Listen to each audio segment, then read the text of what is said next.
नमस्कार, hornbill TV Bharat में और एक बार फिर से स्वागत है। नजर डालता है आज के खबरों पर। गृह राज्य मंत्री जवाहर सिंह बेडम ने सोमवार को कथुमार विधायक रमेश खिची के अलवार के कथुमार के गांव अखीघाट स्थित निवास स्थान पर जाकर उनकी माता के निधन पर शोक संवेदना व्यक्त कर शोक संताप परियोजना का सांत्वना दी।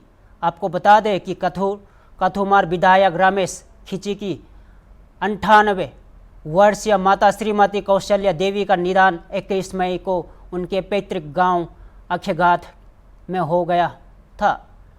इस दौरान भारतीय प्रेस आयोग के राष्ट्रीय उपाध्यक्ष रमाकांत गोस्वामी, संभाग प्रभारी कपिल वशिष्ठ, कल्लू खान सहित कई गणमान्य लोग मौजूद रहे। आइए देखते हैं।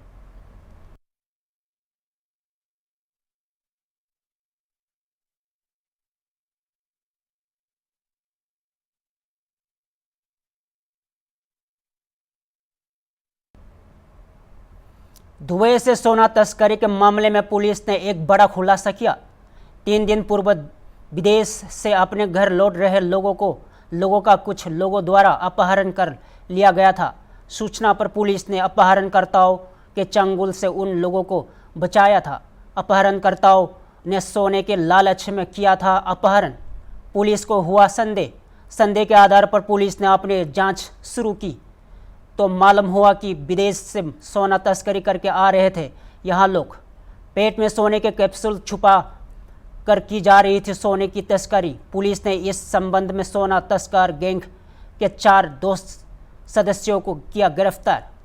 आरोपी एक संगठित गिरोह की तरह काम करते हैं जिसमें फाइनेंसर, ट्रैवल एजेंट, डॉक्टर और कुछ अन्य लोग भी शामिल हैं। तो आइए सुनते हैं और विस्तार से।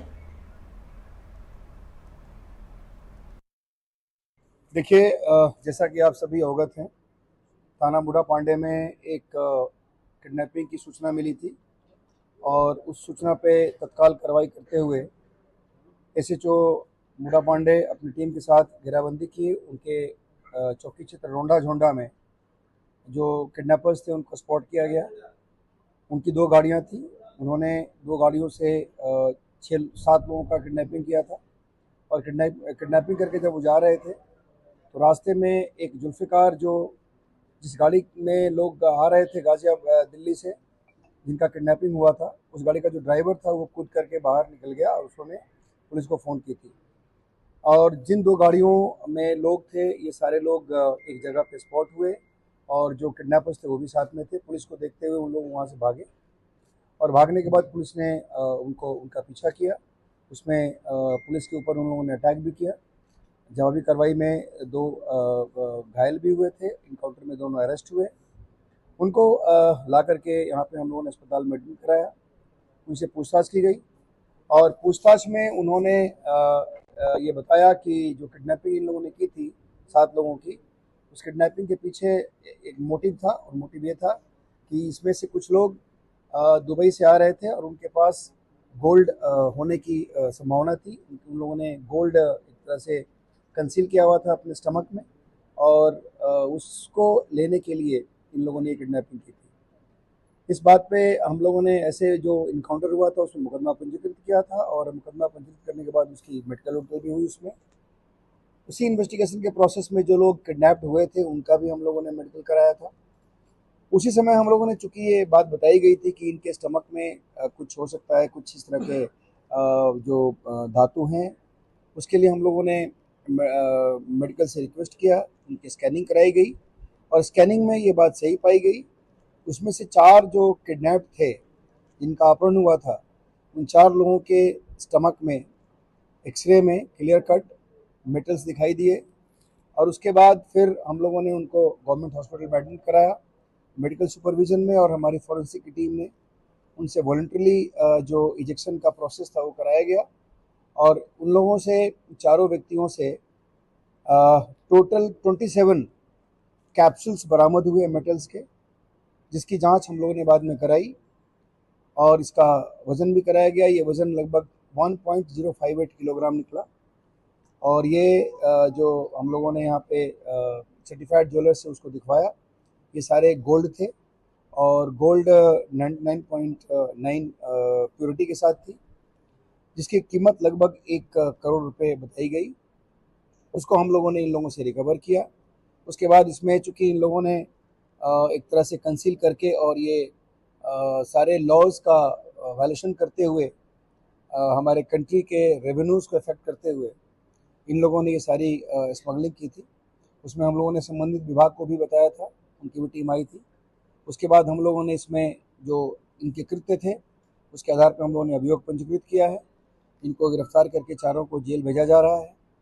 इसमें जो एक व्यक्ति है मुतल्लिब, इसमें चारों का नाम, एक का नाम मुतल्लिब है, दूसरे का नाम शान आलम है, तीसरे का नाम अजरुद्दीन है और चौथे का नाम जुल्फ़िकार है। ये सभी टांडा रामपुर के रहने वाले हैं।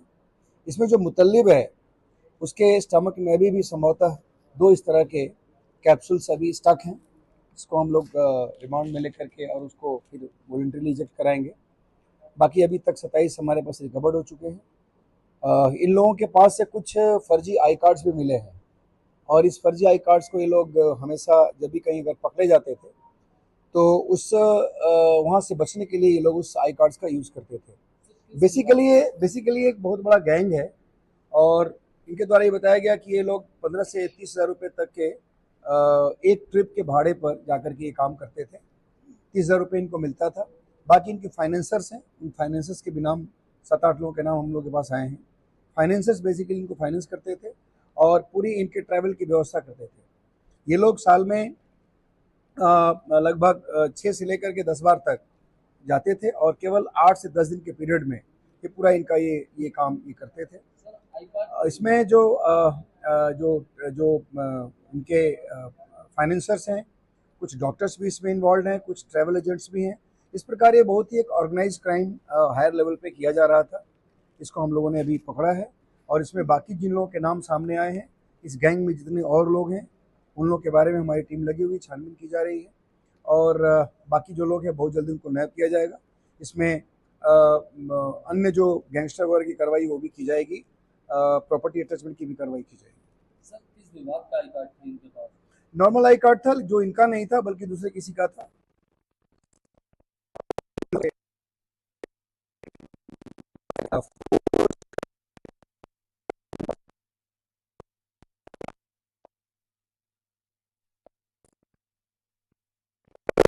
इन लोगों ने ही बताया कि लगभग 6 से 7 बार ये लोग जा चुके हैं।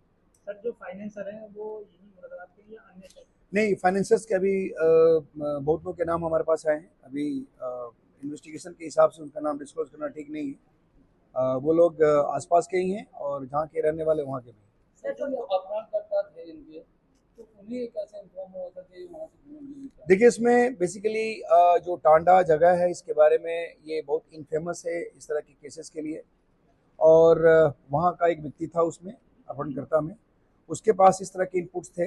अब किस तरह से इनपुट आया इसकी हम लोग छानबीन कर रहे हैं। सर, कुछ डॉक्टर भी आ रहा है इसमें जो इनका? मैंने आपको बताया कि इस गैंग में कुछ डॉक्टर्स भी हैं। जब ये लोग वॉलंटरी रिजेक्ट करते हैं और अगर बाय द वे कहीं स्टक हो गया और नहीं निकला तो ऐसे केस में ये लोग डॉक्टर की सहायता से उसको रिजेक्ट कराते थे। इस प्रकार देखिए, इसके बारे में अभी कुछ नहीं कहा जा सकता है। डॉक्टर्स की जानकारी हुई है, हम लोग छानबीन करेंगे और फिर उसके बाद बता पाएंगे। Thank you. इधर मध्य प्रदेश में कृषि उद्योग समागम कार्यक्रम को संबोधित करते हुए सीएम डॉक्टर मोहन यादव ने कहा कि प्रदेश में 2002 से लेकर 2003 से आज तक 1,32,000 रुपये प्रति व्यक्ति आय हुई है। आने वाले समय में बिजली बिल से मुक्ति मिल जाएगी। 32 लाख किसानों को सोलर पंप देने की योजना लागू की गई है। यहाँ प्रदर्शनी के माध्यम से आधुनिक कृषि यंत्र आए हैं। फसल का उत्पादन बढ़ेगा। कृषि आधारित फूड प्रोसेसिंग कम है। इसी के मकसद से किसान मेला शुरू हुआ है। तीन दिन तक प्रदर्शनी लगेगी। किसान सब्सिडी के माध्यम से जो यंत्र चाहेंगे सरकार देगी। नरसिंहपुर में 102 हेक्टेयर में नए कृषि आधारित फूड पार्क तैयार किया जा रहा है। 300 करोड़ से ज़्यादा के उद्योग नए संकल्प लेकर आकर लेंगे। किसान को 5 रुपये से परमानेंट बिजली कनेक्शन देने का फैसला किया है। किसानों को पटवारी के पास जाने की ज़रूरत नहीं। पटवारा रजिस्ट्री और नामांकन को ऑनलाइन किया गया है। पूरे प्रदेश में किसान मेले लगाए जाएंगे। इसके बाद सीहोर के पास 12 से 13 अक्टूबर को बड़ा मेला लगाया जाएगा। तो आइए सुनते हैं। उन प्रदर्शनी के माध्यम से भी एक से बढ़कर एक कृषि यंत्र जिनके माध्यम से इनकी खेती की वास्तव में आय भी बढ़ेगी, फसल का उत्पादन भी बढ़ेगा। और हमने तय किया है कि अभी हम फसल उत्पादन में तो बहुत आगे हैं, लेकिन कृषि आधारित फूड प्रोसेसिंग अभी हमारे यहाँ थोड़ी कम है। इसी को बढ़ाने के लिए अब ये जो कृषि आधारित मेले हम लगा रहे हैं, अभी हमने दिवाली के मेले देखे, दशहरे के मेले देखे, नवरात्रि का भी आनंद देखा, लेकिन सच्चे अर्थों में किसान की जिंदगी को बेहतर बनाने के लिए ये किसान मेले चालू किए हमने। किसान मेले जिससे हमारे किसानों की जिंदगी बेहतर हो जाए, उसी के सिलसिले में अलग अलग प्रकार के यंत्रों की आज कल परसों 3 दिन तक ये प्रदर्शनी लगेगी। और हमारे किसानों को सब्सिडी के माध्यम से जितने जो यंत्र आप चाहोगे हमारी सरकार आपको देने के लिए तैयार है, क्योंकि किसानों की जिंदगी बदलने के लिए हमारी सरकार ने निर्णय किया है। हमने निर्णय लिया है कि अब नई गौशाला खोलते हुए दूध उत्पादन के माध्यम से भी जो 25 गाय से ज्यादा लेकर के अपनी डेयरी स्थापित करेगा उसको 25% का अनुदान हमारी सरकार के द्वारा दिया जाएगा। और केवल गाय नहीं, भैंस भी पालना चाहे, अभी दूध उत्पादन में हमारे प्रदेश का देश के अंदर कंट्रीब्यूशन 9% का है। हम इसको धीरे धीरे बढ़ा करके 20% तक ले जाने वाले हैं। जिनके घर गाय वो गोपाल, जिनके घर गाय का कुल वो घर घर गोकुल। तो गोकुल वृंदावन बनना चाहिए कि नहीं बनना चाहिए? बोलो गोपाल कृष्ण भगवान की। एक एक करके ऐसे बहुत सारे काम हैं। हम अपने पलक पावड़े बिछा करके आपका अभिनंदन कर रहे हैं, आपका स्वागत कर रहे हैं। और ये कृषि उन्नति के दृष्टि से एक तरह से मेले का संयोजन किया। सारे किसान भाइयों से निवेदन है, अलग अलग प्रदेश के सभी सेक्टर में, पहले हमने मालवा में मंदसौर में मेला लगाया, वो पूरे मालवा के लिए था। अब ये महाकौशल का है, नरसिंहपुर, जबलपुर, मंडला, डिंडोरी, इस पूरे बेल्ट के लिए। इसके बाद जुलाई में सतना में किसान मेला लगाने वाले हैं, बाद में चंबल में, मुरैना में मेला लगाने वाले हैं। एक एक करते करते और आखिरी में प्रदेश स्तर का मेला 12, 13, 14 अक्टूबर को भोपाल के पास सीहोर में लगाएंगे। अर्थात किसान के लिए केवल एक दिन की बात नहीं रहेगी, लगातार ऐसे विकास के हमारे कीर्तिमान बनेंगे, लगातार किसानों को प्रोत्साहित करते रहेंगे। आज मैं आपसे बात कर रहा हूं तो यहां पर ही फूड प्रोसेसिंग के माध्यम से, वैसे तो अकेले नरसिंहपुर में 102 हेक्टेयर में हमारा नया इंडस्ट्रियल पार्क विकसित किया जा रहा। जोरदार अभिनंदन करें, एक नया कृषि आधारित उद्योग का पूरा सेक्टर। और केवल नरसिंहपुर में नहीं, हमारे यहाँ पर छिंदवाड़ा के बोरगांव, मंडला के मनेरी में 52 हेक्टेयर में फूड पार्क बना रहे हैं। 40 छोटी छोटी इकाइयों को हमने उनके इकाइयों को अपनी भूखंड की चाबी भी दी है और भूखंड भी सुपुर्द किया है। 23 इकाइयां स्थापित हो चुकी है, 133 करोड़ का निवेश किया गया है। आज यहाँ पर जब ये अपना मेला लगेगा तो लगभग 1300 करोड़ से ज्यादा के हमारे उद्योग के नए संकल्प पूरे हो करके बहुत जल्दी वो आकार साकार लेंगे। मैं जब आपसे बात कर रहा हूं महामहिम, तो हमारे लिए कृषि परंपरागत नहीं, नई तकनीक से, नवाचार के माध्यम से किसानों की जिंदगी बेहतर करने के लिए जब हम आगे बढ़ रहे हैं, और सोलर पंप मिलने में अगर देरी है तो परमानेंट बिजली कनेक्शन लेना है, तो पूरे देश में एकमात्र राज्य है मध्य प्रदेश जो केवल किसान को 5 हार्स पावर का कनेक्शन का पैसा 5 रुपए में उसको किसान का परमानेंट बिजली का कनेक्शन देने के लिए सरकार आगे बढ़ रही है। हमारे किसानों के लिए बंटवारा, नामांतरण, रजिस्ट्री, ये कुछ भी कराए, उसके बाद पटवारी और तहसीलदार चक्कर लगाते थे। हमने साइबर तहसील के माध्यम से आपका इधर आप बंटवारा कराएंगे रजिस्टर ऑफिस में, और उधर वो अपने आप उसका नाम चढ़ जाएगा। जोरदार अभिनंदन करें नई तकनीक के माध्यम से। पटवारी के यहाँ जाने की झंझट ही नहीं। एयर एम्बुलेंस, हेलीकॉप्टर एम्बुलेंस हमने प्रारंभ की है। कोई घायल हो जाए, सड़क पे मिले, तो राहगीर योजना के माध्यम से अब उसको हॉस्पिटल पहुंचाएंगे तो 25,000 रुपया पहुंचाने वालों को हमारी सरकार के द्वारा दिया जाएगा। गरीब आदमी है, घायल है, ये तो मानवता होना चाहिए, उसकी चिंता करने का काम हम कर रहे हैं। और ज्यादा घायल है, उसको नरसिंहपुर की बजाय जबलपुर पहुंचाना है, बंबई दिल्ली पहुंचाना है, तो केवल आयुष्मान कार्ड बनाए तो उसको हेलीकॉप्टर से उठा करके एयर एम्बुलेंस से पहुंचाने की व्यवस्था भी हमारी सरकार के माध्यम से की गई है। हेलीकॉप्टर का सवाल नहीं है, सवाल गरीब आदमी की जिंदगी बचाने का है। जहां हवाई अड्डा है वहां हवाई जहाज भेजेंगे, जहां हवाई अड्डा नहीं है हेलीकॉप्टर भेजेंगे। लेकिन गरीब से गरीब आदमी की, किसान व्यक्ति की आजकल के जमाने में जिस प्रकार से चिंता होना चाहिए, यशस्वी प्रधानमंत्री के नेतृत्व में लगातार ऐसे कई संकल्प हैं। चलता है अगले समाचार पे। ज्येष्ठ माह का तीसरा बड़ा मंगल राजधानी लखनऊ में आम बड़ी धूमधाम से मनाया जा रहा है। बड़े मंगल की मान्यता लखनऊ में ही है, इसलिए हनुमान भक्त आज के दिन को लोगों में प्रसाद वितरण कर हर्षोल्लास से मनाते हैं। इस मौके पर लखनऊ में हजरतगंज के दक्षिणी मुखी हनुमान मंदिर में भी प्रदेश सरकार के स्तंभ शुल्क एवं पंजीयन मंत्री रविंद्र जायसवाल द्वारा प्रसाद वितरण का कार्यक्रम आयोजित किया गया। इस बीच हॉर्नबिल टीवी ने बड़े मंगल पर होने वाले आयोजन को लेकर प्रदेश सरकार के मंत्री रविंद्र जायसवाल और आयुष मंत्री जयशंकर मिश्र दयालु के से खास बातचीत की है। तो आइए हमारे संवाददाता के माध्यम से और विस्तार से जानेंगे। आज तीसरा बड़ा मंगल है। इस मौके पर रविंद्र जायसवाल है, प्रदेश सरकार के मंत्री हैं, अभी विधानसभा अध्यक्ष सतीश महाना थे, उत्तर प्रदेश के डिप्टी सीएम ब्रजेश पाठक थे, सभी ने जो है प्रसाद बांटा। हमारे साथ रविंद्र जायसवाल जी, उनसे बात करेंगे। सर, आज बड़ा मंगल है, प्रसाद वितरण हो रहा है, क्या कहना चाहेंगे हनुमान भक्तों के लिए प्रभु राम के बारे में? हनुमान जी से प्रार्थना है कि समस्त प्रदेशवासी, देशवासी को सबको स्वस्थ रखे, सुख दे, समृद्धि दे, बल दे। साथ ही साथ भारतीय सेना को भी हनुमान जी उनको शक्ति दे, बल दे। सभी से प्रार्थना है और सबसे आग्रह है कि आपके माध्यम से कि बड़े मंगल पर हनुमान जी का दर्शन करते हुए उनका आशीर्वाद लें और प्रसाद ग्रहण करने का कष्ट करें। आज का जो प्रसाद वितरण का जो कार्यक्रम था, इसमें कौन कौन लोग थे, थोड़ा सा वो भी बता दें।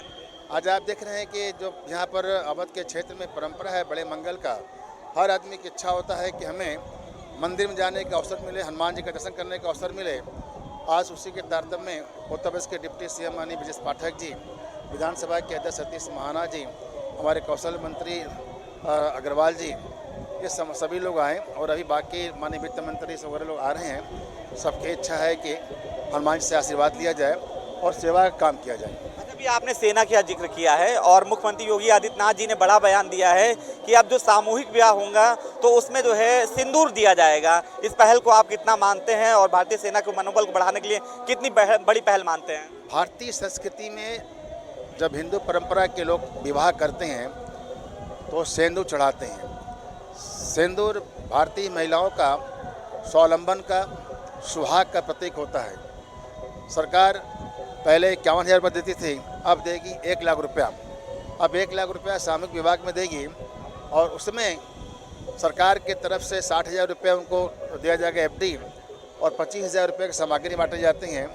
उस सामग्री में माननीय मुख्यमंत्री जी ने कहा कि हर बेटी को हम जब उसको दहेज स्वरूप देते हैं, गिफ्ट देते हैं, तो उसमें अब सिंदूर भी रहेगा। सिंदूर मायके ही जाता है। जब बेटी सरकार की है तो सरकार उसको सिंदूर भी देगी। बात है, उत्तर प्रदेश सरकार के लिए, मुख्यमंत्री योगी आदित्यनाथ के लिए बड़ी बात कही है। हमारे साथ और भी लोग हैं, उनसे भी बात करते हैं।